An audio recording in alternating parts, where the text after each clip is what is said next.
Okay, welcome to your week 7 lecture. We're going to be talking about art and identity this week.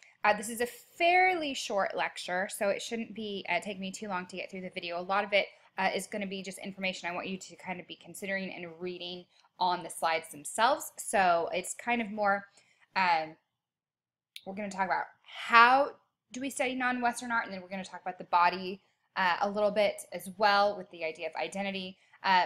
Because this is an 8-week course and we don't have the time and the scope to do justice all of the multifaceted beauty that is non-Western art, what I'm basically going to be giving you is some tools for how to look at non-Western art.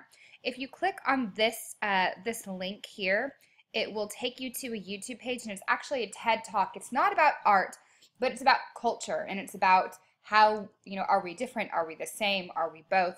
Really interesting.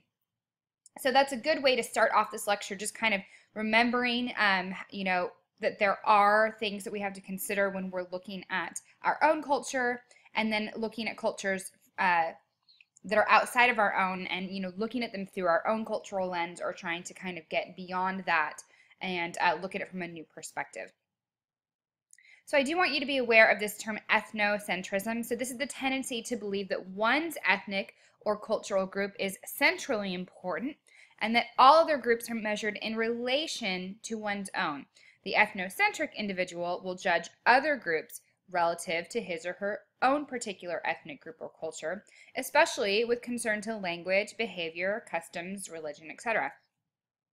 So I think this cartoon sums it up really well. We've got this, kind of blonde bombshell type woman in a bikini walking down the street, and she's saying, oh, everything covered but her eyes, what a cruel male dominated culture, as she's looking at this woman who is covered head to toe. And of course the woman covered head to toe is saying, nothing covered but her eyes, what a cruel male dominated culture. So I think that this illustrates this idea of ethnocentrism really well, that we tend to look from our own cultural perspective, even if we can actually be thinking, very similar things, that we're kind of the same in a way, we just have different ways of expressing it. Okay, there's a exhibition that happened back in the 1980s that I want you to be aware of. It was called Primitivism in 20th Century Art. The Museum of Modern Art is the one that put it on in New York City. And this exhibition largely considered non-Western art in the context that how it influenced modern Western masterpieces. So why might an exhibition like this be considered controversial? And I've included just a link that takes you to just a Google search if you search the word primitive, and so it'll give you a definition, and then you can kind of see where that takes you if you're kind of confused. What does this word primitive or primitivism actually mean?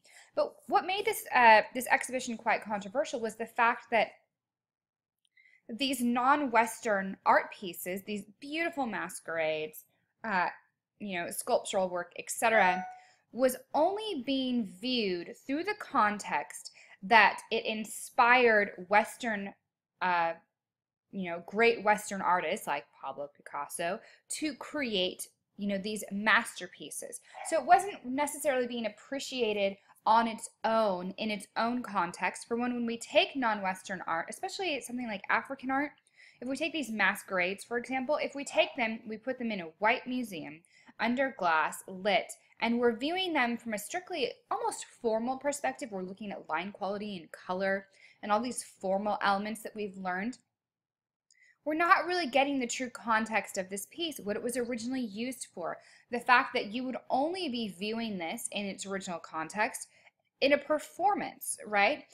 So there'd be sound, there'd be smells, there'd be a whole interaction going on that we really are missing when we view a lot of non-Western art in a kind of through a Western perspective. So this exhibition became, kind of a big flop. It was widely, publicized, but we look back at it now as kind of being this not so great moment in a museum history, that we looked at non-Western art through this lens. So what is culture anyway? If you kind of looked back at the video that I gave you in the first slide, he talks about this. But culture basically is the way of life, the traditions and beliefs of a particular group of people at a particular time. So it includes their religion, systems of government, relation with other cultures, patronage of artists, artistic influences, etc. So what I'm basically going to do is go through each of these five, uh, you know, ideas that are represented through culture, and give you some, some questions that you might ask if you were looking at non-Western art that might help you understand it a little bit better. So religion, central part of most cultures. It is the system of spiritual beliefs that people use to explain why events happen in the world, and it includes the culture's ideas about life after death, most commonly. And so while you are looking at religion and looking at non-Western art, you might want to ask yourself these questions. Is there one religion that dominates all parts of people's lives, from how they should act to what they can do? Does the community believe that higher beings determine whether they will have good harvest or if individuals will be successful? Who is the head of the religion? Are there priests and assistants? Is the religion a small part of people's lives? Are there a number of different religions in this community? All of these ideas can impact the way we understand a work of art. So I'm not going to go through all of these questions just because I think you can read through them on your own, and just to make this this lecture video a little bit more condensed, a little shorter than the others have been. But we want to look at government, systems of power, how other cultures impact this culture. That's really important as well. Patronage, we know, is a really important system in the Western world. Also in a lot of the rest of the world, patronage is very important. So this, as we know, can affect the subject matter, so the content, the hierarchy of art in that culture, and other influences as well. So there might be influences from the past. There might be influences from technology, from globalization, from war. All these ideas can kind of change the way art might be made in a specific culture. So again, read through all of these questions, and as you are out and about in the world and you're seeing some non-Western art, I want you to consider this. Okay, how can I kind of get out of my own Western state of mind and look at this from a new perspective? What do I need to understand about this culture to get a better context, a better reading of this work of art? Okay, so let's move into this section on identity and the body. So we want to look at early depictions of the body. Okay, so we have, for example, the Venus of Willendorf. We have this small stone carving, found years and years and years ago. And we think that this was an early fertility figure, or kind of a quote-unquote goddess type figure. The artist is unknown. And we can see that the body is very exaggerated, right? All the features, especially as a woman, this kind of swollen stomach, emphasized sexual organs, for example. And those might have been to depict this idea of fertility, of what happens to a woman's body as she is in, the state of pregnancy, as she gives birth, and this kind of miracle of life, what a woman is able to do to bring into the world. And so we see this very often in early art, that we see these exaggerated forms, or we see kind of more not personal figures. So they're not an exact personage. They're not represented with specific qualities of an individual, but kind of a concept more. So we see this very early on. But we also, there's been a lot of scholarship in the last 10 years or so, that some of these early depictions that we consider these goddess figures, these fertility statues, might also be early eroticism as well. So that is something that we can't dismiss. And so, we're going to talk a lot about the female body, because the female body is what is really the most present in the art world, especially in the Western art world. And so this idea of eroticism has been going on for a very, very long time. So in the 5th century, we see portrayals of the human body begin to evolve with more naturalistic sculptures, such as the Critios boy. So this is 480 BCE that we're looking at. This is attributed to a sculptor named Critios. This statue also has his foot forward, but the pose is more relaxed, and this is kind of this contrapposto counterbalance, in other words, that we see developed at this time in history that really makes sculptures look a lot more naturalistic. If you were to look up ancient Egyptian art and look up their statues, you'll see that the figures tend to be very kind of stoic, very straight, very strong. Their arms are usually straight down at their sides. They're very squared off. And this was, to kind of elevate them. They were supposed to look naturalistic, but not so naturalistic that we associated them as just being any other human. They were supposed to have this kind of otherworldly, almost, godlike quality to them. And so that was done very much on purpose.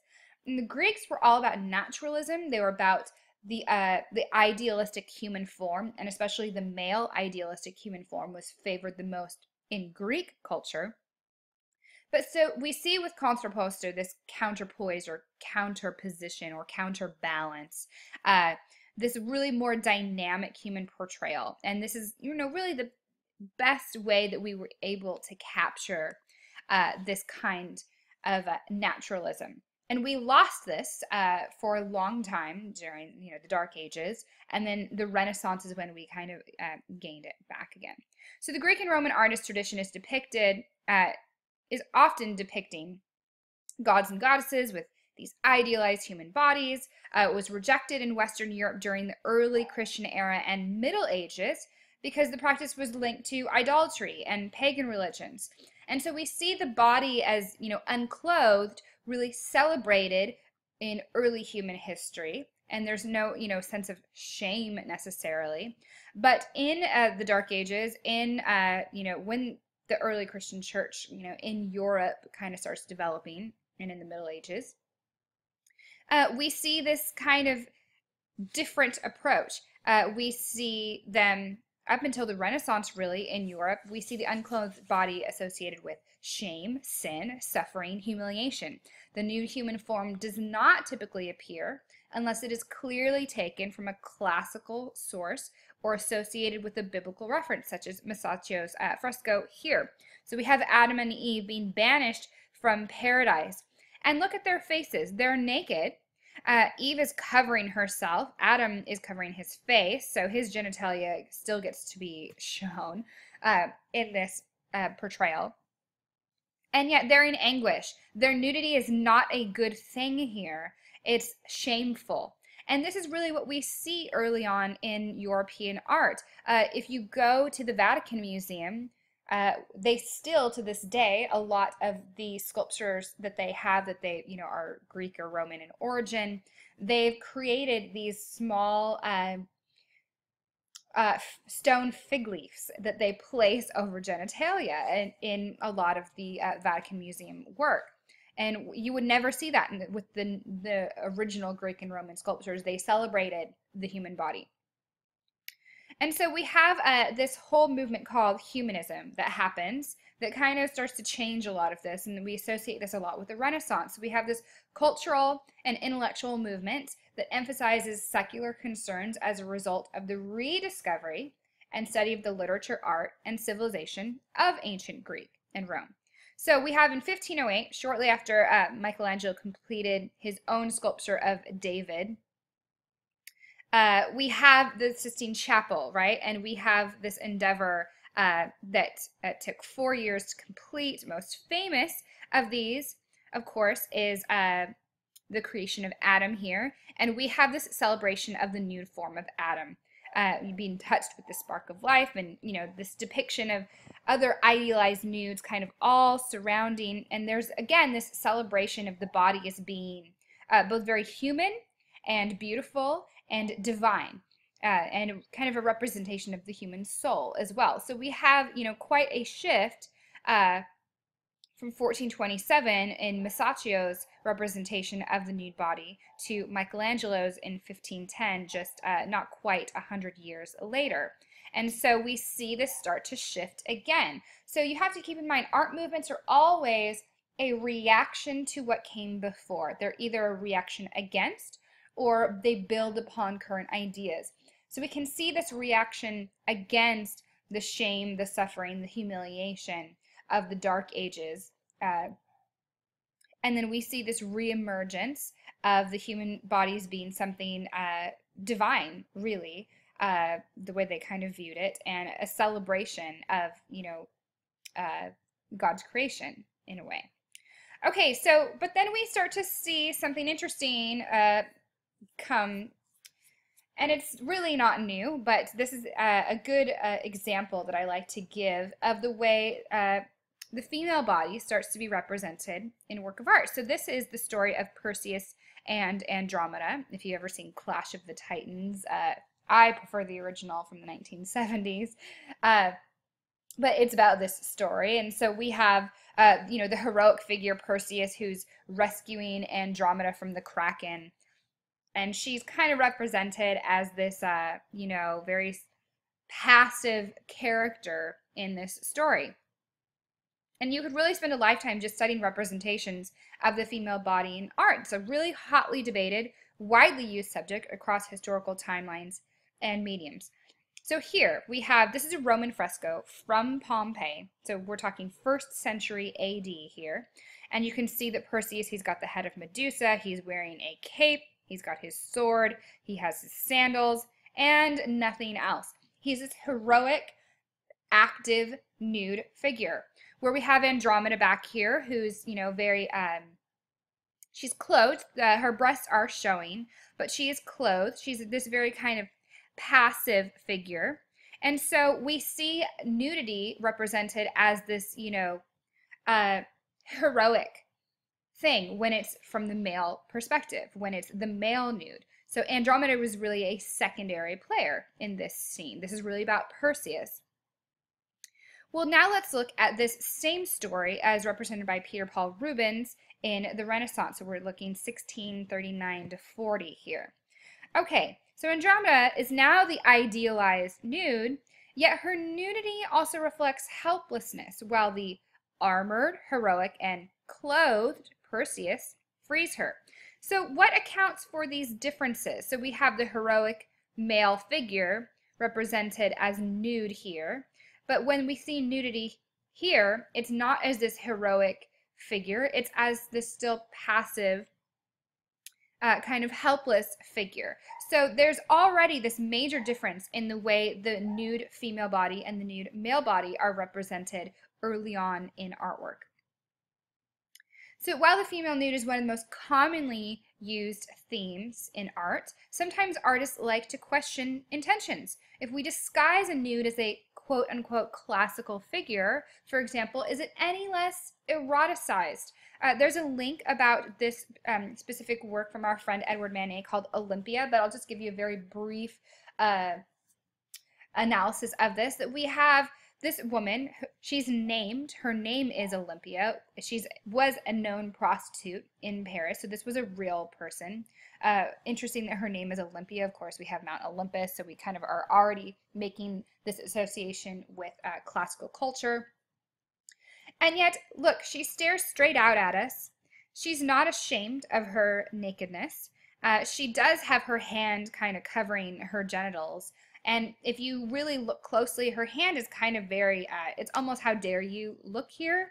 And yet she's very much kind of daring us to come in and look. Her bed sheets are kind of crumpled. Some of her jewelry, the flower in her hair, even the bow are kind of signs of her, what she does for a living. We have this black cat over here that is also a sign of sexual promiscuity. And so she's not sorry. We've seen this before with Manet, this non-apology for being nude. And yet he's asking us really to consider, okay, is this okay? Is she a classical figure? If she's not a classical figure, is it all of a sudden shameful? And we see this happen time and time again. So we see, for example, Gauguin in 1896, after he went to Tahiti, because he decided that, Europe was no longer where he wanted to be and create. He wanted something new, something primitive, something completely fresh and unadulterated by Western culture. And of course, when he got there, it wasn't quite what he thought. It was quite westernized by this time, but he really gives us these examples of kind of trying to give us this this unadulterated, purely, uh, you know, non-Western perspective. Of course, he didn't do a very good job of that. But and look at the way he's positioned her. So we have this, familiar elements from our history with this very exotic location. So the positioning of this naked Tahitian woman alludes to the European tradition of these kind of reclining nymphs, these odalisques, these Venus figures that date back to the 16th century. So she's lying on a hill next to ripe mangoes, which she's kind of becomes part of this fertile landscape, which is as seductive as she is. And so we see a very similar way of looking at these two figures.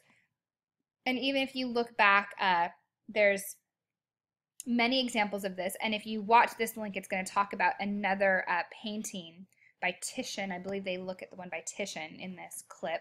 That will give you a little more to this discussion of kind of the difference between someone who's nude and someone who's naked, kind of clothing or disguising nudity as classicism, and yet there's still this sense of eroticism about it in this representation of the female body.